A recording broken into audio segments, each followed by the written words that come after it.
Olá pessoal, tudo bom? Espero que sim. Gente, hoje vamos fazer um vídeo sobre o quê? Sobre suculentas. Essas plantas aqui que são as queridinhas, né? Todo mundo quer ter uma. Vamos falar sobre alguns cuidados básicos com suculentas, um vídeo rápido, né? Para não ficar falando demais a respeito das dúvidas mais frequentes, né? Do que devo fazer para ter suculentas bonitas. Para quem não sabe, meu nome é Marcelo e há alguns anos atrás eu já produzi suculentas, mas até 1 ano e meio, 2 anos atrás eu tive uma produção bem considerável de suculentas. E alguns cuidados básicos assim, né? Primeira coisa, gente, suculenta não é planta de interior. Né? Isso é uma coisa assim, não adianta você, eu vou insistir. A única maneira de você ter uma suculenta em local interno, pessoal, é se ela estiver assim, num local, uma janela que permaneça aberta, aquelas basculantes, por exemplo, que pega aquela luminosidade da manhã ou no final da tarde, mas precisa sim tomar algum tempo de sol. Existem algumas variedades que têm uma certa tolerância, que não são muito exigentes, né? Elas vão acabar não querendo, nem querendo muito sol, porque daí elas acabam danificando, mas é bem raro, é uma porcentagem baixa delas. Em geral, elas são plantas de sol. Só que, claro, assim, pessoal, quando você for comprar uma planta, principalmente no supermercado, aquela planta já fez todo um percurso, vindo do produtor, foi para o distribuidor, vem para a floricultura ou um supermercado. Aí quando vai para o supermercado é pior ainda, porque aí ela fica ainda por cima no ar-condicionado. Não que você não deva comprar plantas no supermercado, você pode comprar plantas onde você quiser. Mas quando você compra esse tipo de planta, você não pode chegar e pegar e já jogar ela no sol.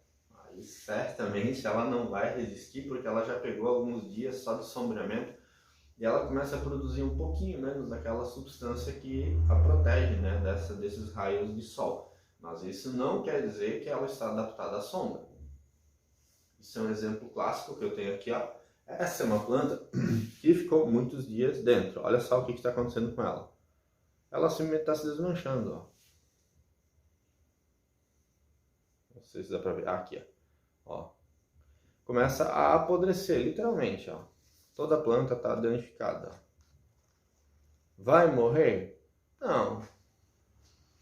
A gente vai passar ela agora para um local mais que vai pegando o solzinho da manhã novamente e aos poucos ela vai se recuperando. Mas isso aqui, gente, é experiência. Infelizmente eu dei uma prejudicada numa planta para vocês verem o que acontece com uma planta que não é do local correto. A localização da planta, você saber assim, o local ideal para cada uma, isso é muito importante. E hoje em dia você tem acesso, gente, você tem acesso ao Google, ao YouTube, ao meu canal, quem puder assistir sempre, e aos outros canais de tanta gente que são profissionais renomados também, e eles vão sempre falar a mesma coisa. Eles até, como eles falam, você pode ter uma planta como essa assim, ó, ter ela na rua, por um fim de semana você põe para dentro de casa, para embelezar a sua casa, segunda-feira de manhã no máximo você põe ela de volta no mesmo local de onde você tirou, porque originariamente as suculentas são de local de quê? Locais desérticos, locais onde tem rocha, né? É ali que você vai encontrar. E os cactos a mesma coisa. Apesar que os cactos têm uma resistência maior, e tem muita gente que coloca o cactus até dentro de casa, mas com o passar do tempo, ele é uma planta de sol. É só ir na caatinga brasileira que você vai ver que eles não têm muita sombra, principalmente no período do verão, de cair todas as folhas das árvores, eles estão lá firmes e fortes, enquanto o resto das plantas estão tudo morrendo. Mas então, outra dúvida, é substrato. Gente, substrato tem que ser um substrato aerado, que quando você põe a água não fica presa dentro dele, sim, ela simplesmente você molha a sua planta e imediatamente a sua planta começa a escoar a água embaixo. Esse é um substrato ideal para a sua suculenta. Então sempre tome cuidado. Existem substratos que você pode comprar prontos na floricultura, porém eles acabam sendo um pouquinho mais caros, mas você pode, como a gente faz aqui, a gente faz o nosso próprio substrato. Pega ali terra vegetal, bota um pouquinho de areia, Tem gente que bota perlita, tem gente que bota vermiculita. Apesar que eu sou um pouquinho contra a vermiculita, porque se você usar demais, ele acaba segurando um pouco demais de umidade. E principalmente se for uma planta que não pega tanto sol assim, pode sim provocar apodrecimento de raiz. Então, sempre cuidado, né? Às vezes eu exagero só para dizer que eu uso isso e uso aquilo. Não, vai no simples, vai no que funciona para a sua região. E também tem essa questão regional, né? Você vai num local onde chove mais, óbvio que você tem que usar um solo mais drenado possível. Numa região onde chove menos, você não tem tanta preocupação. Se a sua planta fica protegida embaixo de um plástico, aí o controle de umidade é totalmente seu. E aí você também já reduz uma série de problemas. Outro problema assim, que ocasiona bastante danos são as pragas, principalmente cochonilha. Ela danifica bastante. Cochonilha é aquela poeirinha branca que dá por baixo. Tem mais algumas outras doenças, mas essas são fáceis de combater, né? Você faz uma misturinha ali de detergente com água. Tenta sempre usar produtos mais caseiros, mais ecológicos um pouco, né? Para evitar o uso de agrotóxicos. Aí você vai no meu canal, lá embaixo tem um vídeo de como fazer essa mistura de água com detergente. Você pode aplicar e ele é bem eficaz. Também tem o óleo de neem. Os óleos, sempre tem que tomar um pouquinho de cuidado, o horário que você vai usar eles, né? Porque se você usar num horário muito quente do dia, ou se você tem uma suculenta um pouco sensível, quando você for aplicar um óleo de neem, olha, gente, olha, você aplica na pele, você vai no sol, você já sabe o que acontece. A mesma coisa com a planta.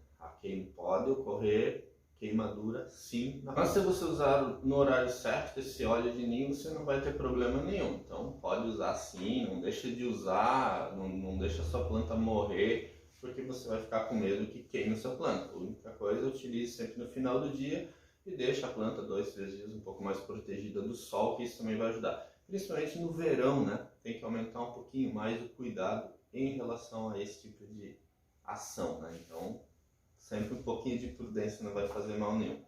E outra dúvida frequente em relação à suculenta é a questão de adubação. Devo adubar minha suculenta? Gente, óbvio que você deve adubar a sua suculenta. Primeiro que o substrato, com o passar do tempo, ele não vai ter nutrientes e a planta vai começar a ficar estagnada. Principalmente se você tiver ela em vasos pequenininhos, assim, ó, nessa jade aqui. Então você é obrigado a fazer alguma adubação. O único cuidado é que se você, por exemplo, usar um adubo químico, tente comprar ou um fertilizante específico para cactos e suculentas, que certamente o fabricante já vai ter estabelecido ali propriedades específicas para ele, né? Mas também assim, ou mais, você pode usar qualquer tipo de fertilizante. O único cuidado, gente, é assim, ó, na quantidade. Vai lá, lê o rótulo, bem certinho. Ele mandou usar lá 1 colher de café por planta no pote 11, por exemplo. Eu não estou falando que é isso, estou falando que é uma demonstração. Use a metade ou menos, né? No caso da suculenta, ou bem menos, ou 25% da quantidade. Porque se você usar menos fertilizante, primeiro que essa planta não necessita de tanto fertilizante, e o segundo ponto, não é a quantidade e sim a frequência da adubação, e isso é com qualquer tipo de planta. Mais vale você fazer uma adubação mais fraca a cada 15 dias do que uma adubação muito forte a cada 30 dias. Até porque assim, ó, nesses 30 dias, os primeiros 15 dias a planta vai ter fertilizante e após os outros 15 dias, você de molhar, de chover em cima dessa planta, esse adubo ele vai lixiviar, inclusive ele vai embora de dentro do seu vaso e a planta fica passando literalmente fome pelos últimos 10, 15 dias. Então é interessante você aproximar o número de adubações e você vai ver que a sua planta vai agradecer. Ou você entra com uma adubação orgânica. Você pode usar um pouquinho de farinha de osso. Só cuidado com a farinha de osso, pessoal, para quem tem animais domésticos. Então é interessante sempre enterrar esse produto, porque nem cachorro nem gato vai lá fuçar na terra para comer aquilo com terra, né? Nenhum bicho faz isso. Mas se você tem, cuidado. Então toma um certo cuidado com a questão da farinha de osso, da torta de mamona. Ou você pode usar humus e minhoca. também, que é um adubo que é bem eficaz para esse tipo de coisa. A outra sugestão que eu gosto bastante é o bokashi. O bokashi também é um adubo ideal para isso.